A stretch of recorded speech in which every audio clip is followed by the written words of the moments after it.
Danny Sosa. Mr. Sosa, I accepted your plea of no contest to the charge of unauthorized use of a motor vehicle. Thank you, ma'am. That was on December 10th, 2021. What I'm going to do is I'm going to show you the indictment on that back screen, and I'm going to read the habitual enhancement allegation. And I'm going to ask that you plead true or not true. So are you the same Danny Sosa that in cause number 2000 CR 3220 in Bexar County, Texas, was convicted of the felony offense of aggravated assault with a deadly weapon? Is that true or not true? Yes, ma'am. Is it true or not true? I say yes, ma'am. True. No. True? You have to Okay. use that word true. Okay, true. And then are you the same Danny Sosa that in cause number 2011 CR 0418 in Bexar County, Texas, was found guilty of the felony offense of assault, family choking? Is that true or not true? True, ma'am.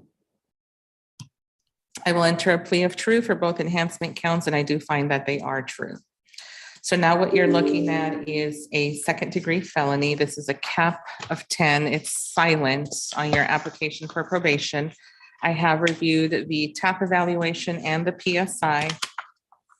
Is there anything that you want to add on behalf of your client, Mr. Martinez? Judge, I just want to ask Mr. Sosa a couple of questions. Okay, go ahead. Mr. Sosa, Wait, hang on. Raise your right hand. Do you solemnly swear or affirm the testimony you're about to give in this cause shall be the truth, the whole truth, and nothing but the truth to help you God? Yep. Yes? You have to answer out loud. Okay. Yes? Yeah, that's a yes. Okay, thank you. you can probably lower the mask just while you're talking because we Okay. can't hear you very well. Okay, so Mr. Sosa, why are you asking this court for probation? Because so I could stay outside and do some help, and I know the classes, I know the class, yes, sir. Oh, sir, no, I know some class, oh, you me look at you, okay, okay. Oh, yeah, I was asking for probation, sir. Maybe a small power class that wouldn't be. Stay out of trouble. Drugs are no problem, but if you need 1 to 7, that's fine.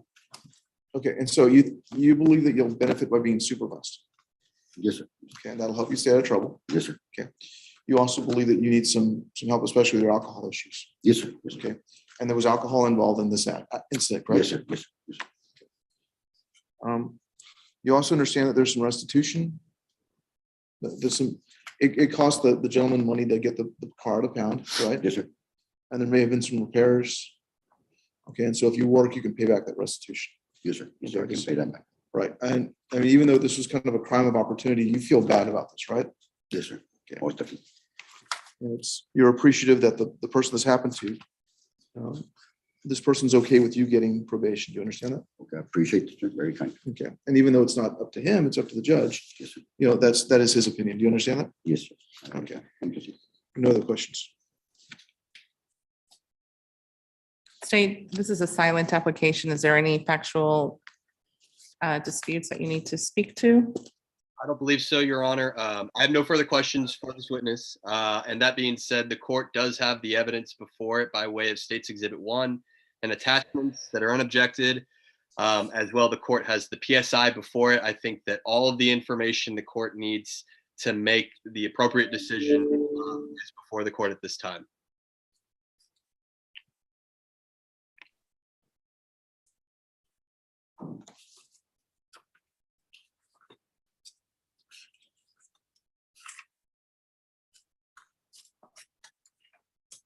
And it's true, what your lawyer said about the victim actually speaking positively and saying that you should get a shot at probation, so. Yes.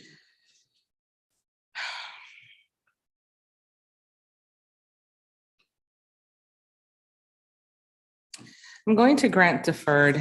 I want to hold on to the deferred option for many reasons, obviously, for the high end of the punishment. So you know that there's 2 to 20 years that is still available to me if you don't go through with your probation obligations. Understand? So the fact that you're in front of me at this age, Mr. Sosa, really, aren't you tired? I think you're tired, right? You're tired of this life. You should be. I understand. You took this guy's car. I mean, that's not lawful behavior. That's Yes, ma'am. illegal. I You can't do understand. that. And then it was damaged significantly. Yes, ma'am. So that needs to stop. You need to find a different way. Committing crime is not the way you want to keep going. You need to hit the reset button and just get going with your life, because you're gonna, guess what? You're gonna have to pay that $2,000. Yes, ma'am. Yes, ma'am. I will make no other findings at this time. I will grant the application of deferred adjudication for 5 years. I'm not gonna issue a fine. There is restitution in the amount of $2,000. Okay.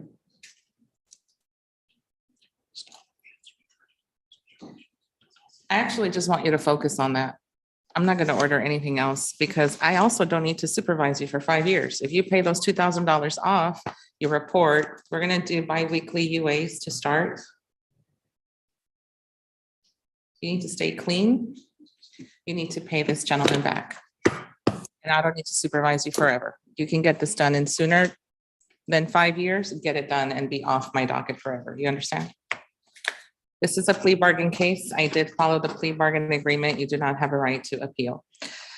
Clerks, he did a plea in person, so everything is paper and I have it here. Okay, Judge. Thank you. You're excused. Have a seat in the front row. Probation's going to talk to you. Judge, I'd like to make the court aware that I'm not on the court appointed wheel anymore. So when the MTR comes on, I'm not in.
Okay, let's get ready to go on Ian Niebla.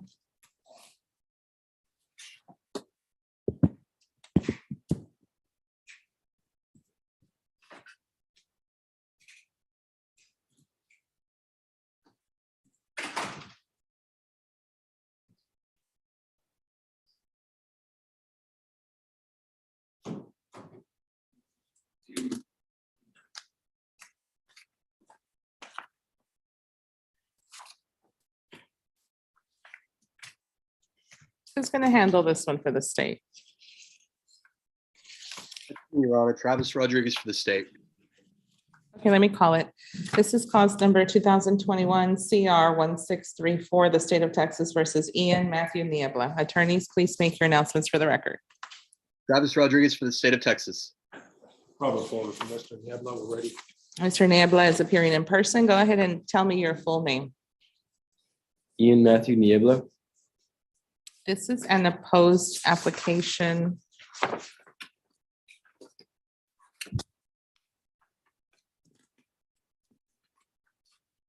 Did you file an application? I'm looking for the application. Let me just make sure you did file. You did file an application, right? I did, Your Honor.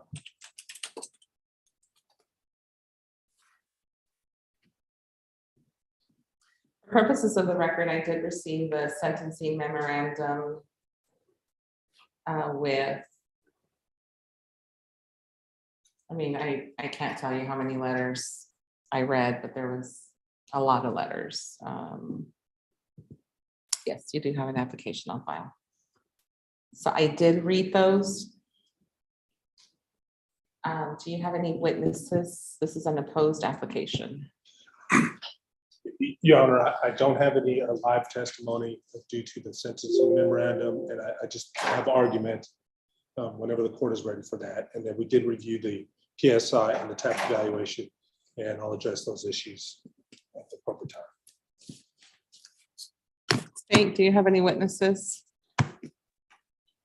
No, Your Honor. Only argument, and state reserves its right to close. Okay, argument then. Thank you, Your Honor. And I'm sorry, Mr. Porter, just for the record, that sentencing memorandum that was forwarded to the court, the state did receive a copy of that as well. I did have a chance to review it. Okay, thank you. That was going to be my first statement to the court. I did do that. And also just a little while ago, Your Honor, I forwarded it to Gretchen at the time, and maybe she's forwarded it to Travis at this time, an email that was sent to me after the memorandum had been tendered to the court. I am in receipt of that email as well, Mr. Porter. Yes. Thank you. And I'll address that email in a minute. I do not want to take up the court's time because I know that memorandum took the court's time, but that it was extremely important, Judge, because it wasn't just the letters, but the court would look in the gallery right now. This is his support system, an incredible support system. It paints a picture of Mr. Niebla messed up and he took responsibility for his actions, Judge. But from that time on, he's taken responsibility for his actions. As those letters are saying, he started his own landscape company. He now has 5 employees that depend on him. If he is to go to prison, I'm gonna kind of be scattered here, Judge, but it's not about just Ian. What I'm saying, Judge, I don't want to get up there and say, if you send Ian away, this is him. It's about the other people in the community and about his support system too. Those 5 employees rely on him. His company will go far. Again, that was his choices, and I understand that. Family, friends, they're all here to support him. They paint the picture of what he is, what kind of guy he's doing, what kind of job his business is doing, helping out the community. It's not just for him, giving a lot of free labor away to veterans. The TAP evaluation kind of bothers me, Judge, because it sat there and said he was not motivated at all. And if I may approach on it. Yeah, I saw that. Oh, I saw the PSI. Sure. Yellow goes to Lifetime Recovery, Judge. And that is an email from Lifetime Recovery. He attends 3 sessions a week. And just so the court knows, each session is a 3-hour session. So that's 12 hours. Plus he does individual counseling through that session for another hour a week. So he's spending 14 hours a week at Lifetime Recovery. That's not a person that's not motivated. That's a person that's very motivated. So I wanted that court to see that.